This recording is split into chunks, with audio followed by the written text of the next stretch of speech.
কাঁচামরিচ কুচাইছি, পেঁয়াজ রয়েছে আর মাছগুলো কুচানি রয়েছে।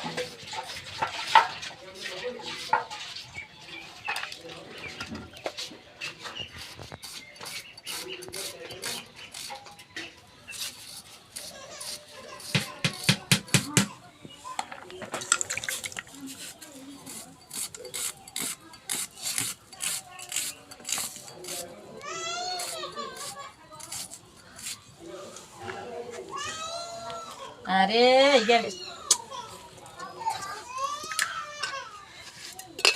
টাকি মাছ রান্না করবো।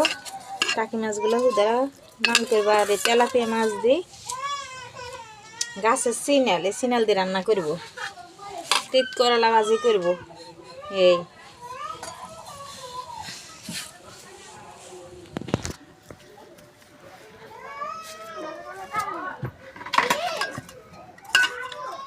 ওগুলো নিজের পুকুরের মাছ তো, এই জন্য কয় হুদা রান্না করবো। আর তেলাপিয়া মাছগুলো দিয়ে তো সিনাল দিয়ে রান্না করবো, করলা ভাজি করবো। হ্যাঁ।